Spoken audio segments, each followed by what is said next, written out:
This is what the train room looks like when I'm doing scenery. It is a total mess. But work is getting done in the meantime. Things are changing.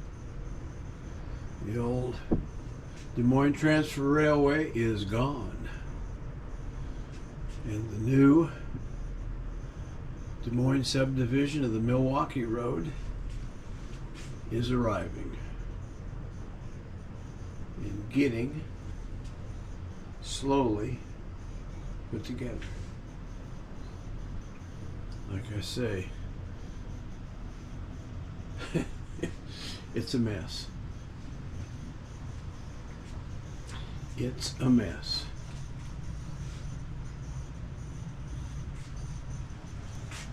A little bit at a time, but it is getting done. Stay tuned, guys. Stick with me. I'll get her done one of these days. Yeah. And we'll do a little more on the drop bridge here. We're viewing it in its down position. And you can see the tree is pretty much protected when it is down. It's down about, well, the hinge is 9 inches back from the edge of the layout. The hinges are back here.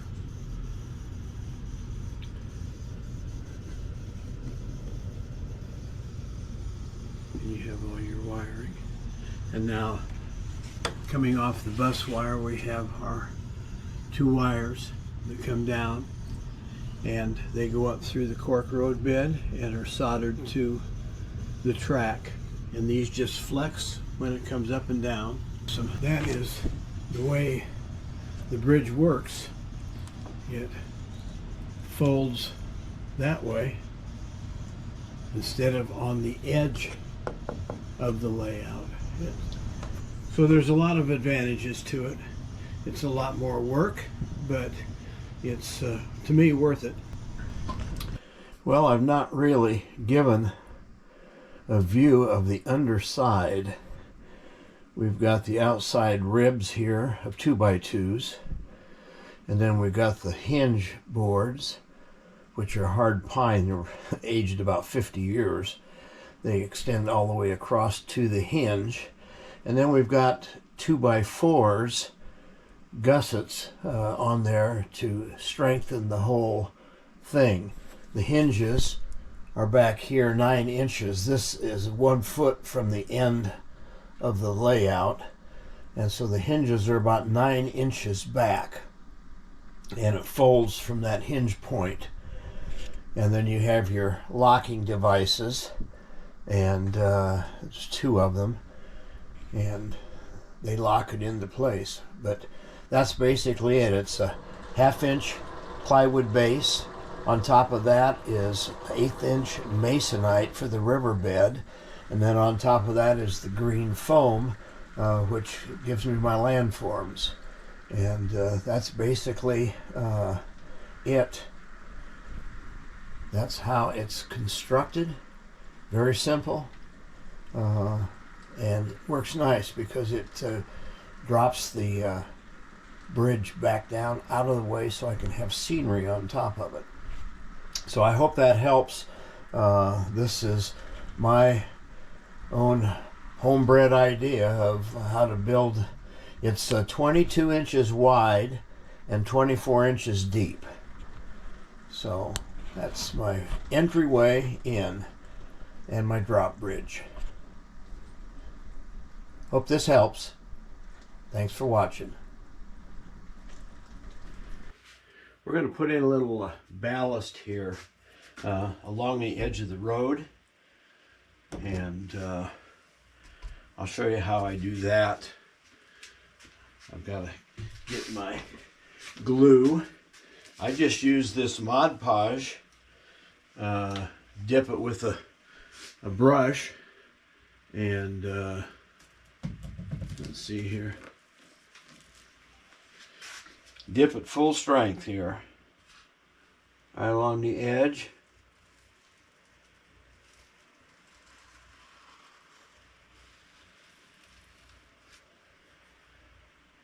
And I've got to do this also here.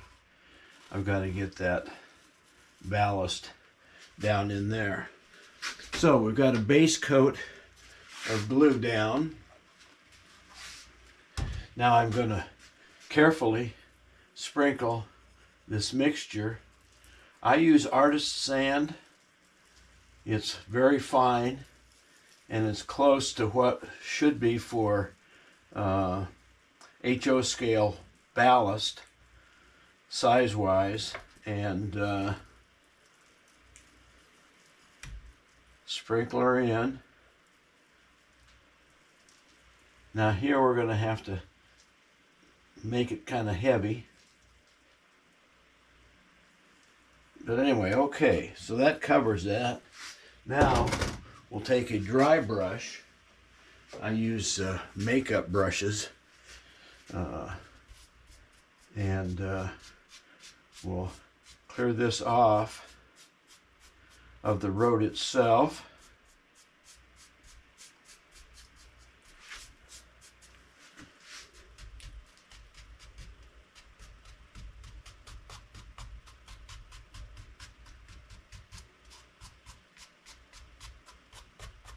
Don't have to be perfect. So now we've got that in, and I have my spray bottles of glue mixture and water. Now I'm going to hit this with some water first, and it's got some alcohol in it, and soak this down.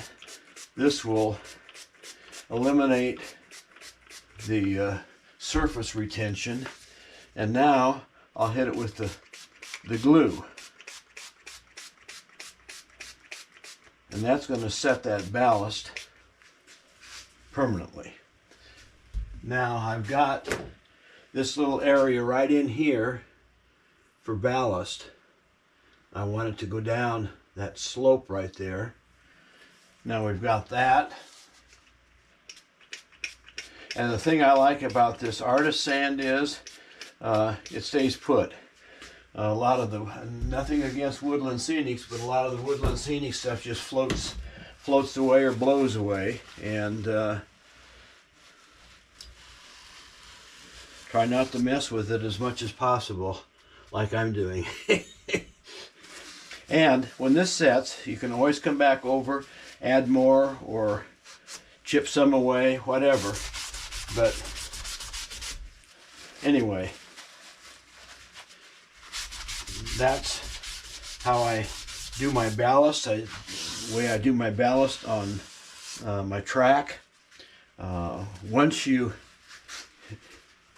want to lay your ballast in and get it all adjusted the way you want it before you ever add any moisture, because when you add the moisture, things are going to clump up and not lay nice. So the edge of the road is nicely done. I can probably do the same thing for over here. And in fact, I will. I'll get that done.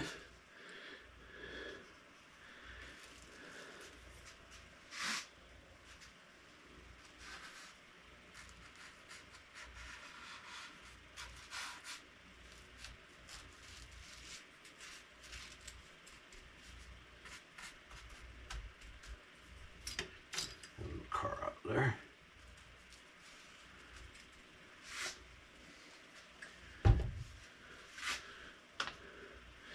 And here we go.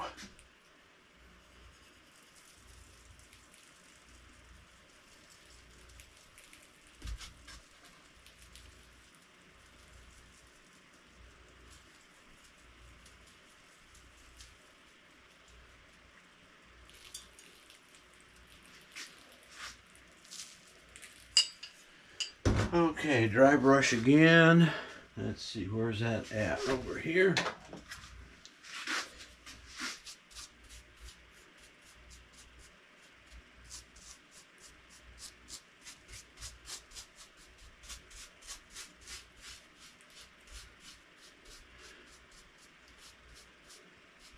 Now my road here is just 2 millimeter foam sheets. I get them at Hobby Lobby. It's called Silly Winks, and very inexpensive. I think I don't know what size sheets they are here, but I'll show you a sheet.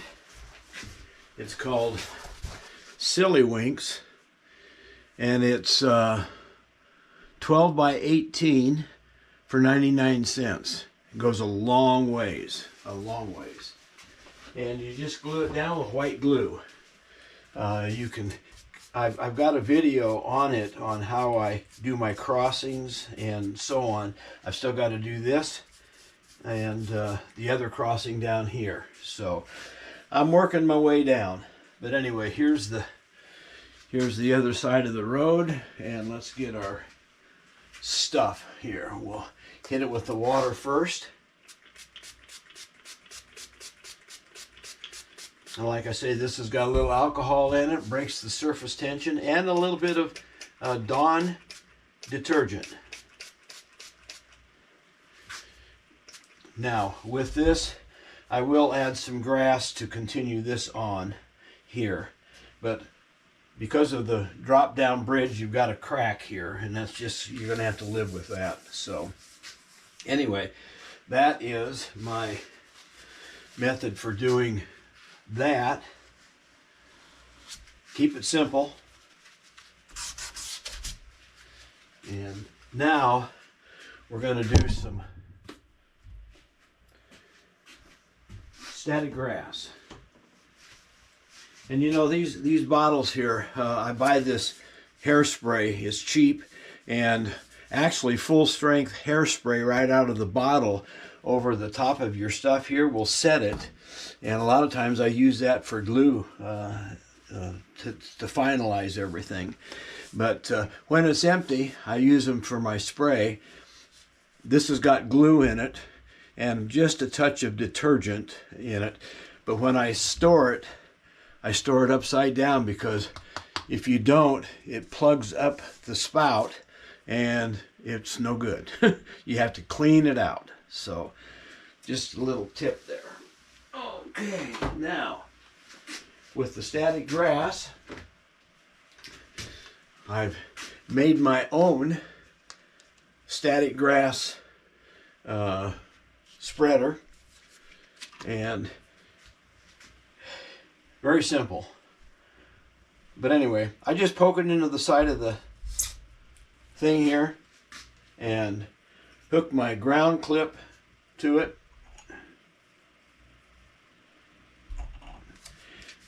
I can touch this once this seems to hold. Yeah, so it'll give you a pretty good jolt. Anyway, now I take my glue, full strength, and I paint out an area that I want to put static grass in. Now see, this ground doesn't have to be that close to the area that you're working. Now this is long stuff here.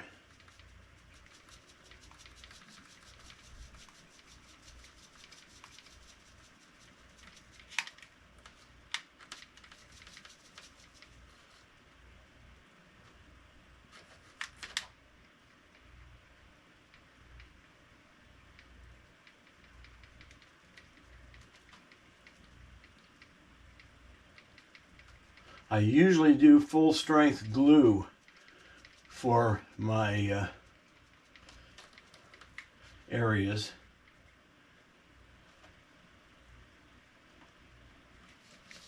Now I'm going to pour the rest of it back in the container. And when you can save your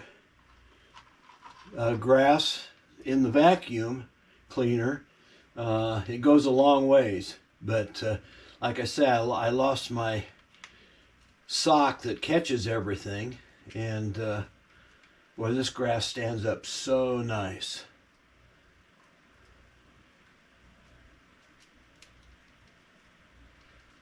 A little of this action too pokes the grass when it's vertical, pokes it back down into the glue and helps it to stand up. Then the vacuum, when you're done, the vacuum will also draw it up. You just don't want to get too close or you'll smash it down. But a little tutorial on doing static grass. Boy, I hate this because this is a lot of grass to lose.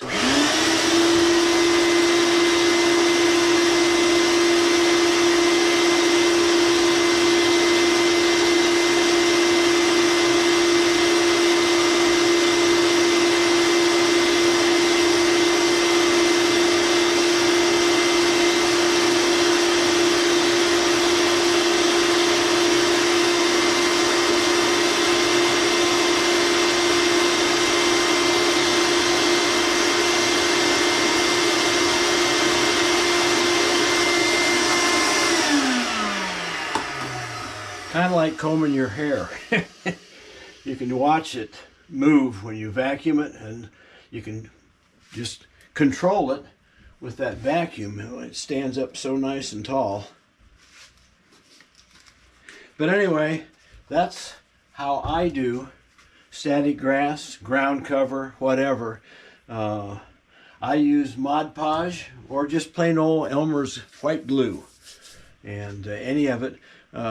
With the white glue, when I'm doing ground cover or ballasting, I use 3 to 1. 1 part glue, 3 parts water, a little drop of alcohol, and a little drop of detergent in with it.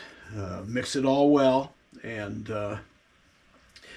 I put it in a separate container, and that way I can pour out what I need, and you know, it helps to empty the bottle when you're done, especially the spray bottles, because they like to plug up. And like I said, that if you turn that bottle upside down, it'll help keep it clean. Now, of course, the last thing here is going to be to put on the final coat for my river.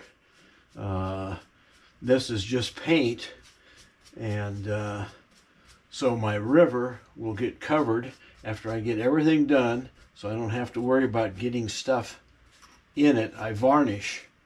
I use a poly coat, water-based and glossy.